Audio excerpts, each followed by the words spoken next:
Welcome to the Alpha Training and Consulting's online training program. Today we're going to answer the question, what is a hypergeometric distribution? That's a good thing to know. Keep us in mind, should you ever need ASQ certification preparation training. We've been doing it for over 20 years. We've become very good at it, and we'd be very honored to have you as one of our students. All right, back to the question on what is a hypergeometric distribution. Keywords for hypergeometric distribution: defective or bad part. As you recall from previous lecture, those are the keywords for the binomial distribution as well. So what's the difference? That's a good question. Well, first of all, hypergeometric is also sampling without replacement, small population with relatively large sample size, and I didn't put it in there, I probably should have, but this is what you need to know. On the binomial distributions, odds remain constant between events.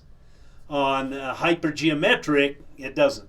On hypergeometric, the odds change between events. Let me explain. I have some visuals here. So as you see, I have three markers, a red, a blue, and a black. Better get away from my shirt so you can see it. Okay, what are my odds of drawing the red? If this is just a random drawing, it would be 1 in how many? 1 in 3, okay? 1 in 3. Now, let's say I'm looking for red, I pull out a blue. Oh, it's not red. Okay, I'll put it back in here then.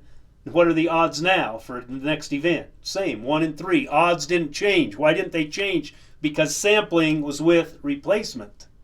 That's why they didn't change. Now let's do it where they do change. Okay, randomly pick one. Oh, it's black, it's not red. Throw it away. Now sampling is not with replacement. What are the odds now? 1 in 2. Oh, it was 1 in 3 before. Now it's 1 in 2. The odds change. That's hypergeometric. So when odds change between events, it's hypergeometric. When odds do not change between events, it's binomial distribution. So that's a very important distinction. Now the beauty of the binomial distributions, we have binomial tables. I've never seen a hypergeometric table. And besides that, let me ask you a question. Which is going to be more sophisticated mathematically? When odds change or when odds remain constant? Well, obviously when odds change, the math's going to be a little more difficult. And it is. There's the formula right there. That doesn't look very pretty, does it? But what I want to do here is I want to read this problem and see if you can determine that, oh, yes, this is hypergeometric. From a population of 15 parts. Oh, 15 parts. Small population. 8 are selected at random. Whoa, that's more than half the population. That's right.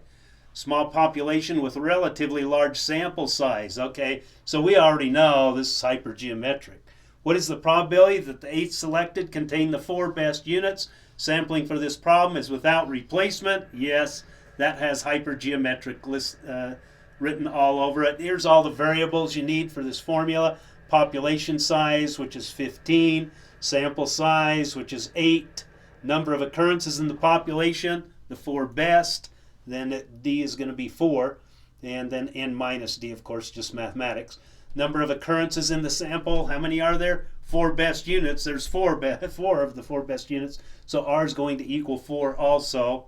And then you can plug that into this formula and get the answer. Now, this is expanded out. Okay, this is the expanded of the combination. That's combination, this is combination, this is a combination. And so we can simplify this by writing it this way. Combination D to the R, D and R, and anyway, I have all these. This is the formula. Then I put in the variables. D was 4, R was 4, as you see there, N minus D is 15 minus 4, N minus R is 8 minus 4, and population size was 18, sample size is 8. Then you just get your calculator out and you can knock that out in no time, and this is what you'll get, is 5.13%. All right, so hopefully that was helpful, at least in introducing you to the hypergeometric distribution. Should you have any questions, feel free to contact me. I'd love to visit with you. All right, keep in mind, if you keep us in mind, should you ever need ASQ certification preparation training, we'd love to work with you. Thank you, and have a great day. Goodbye.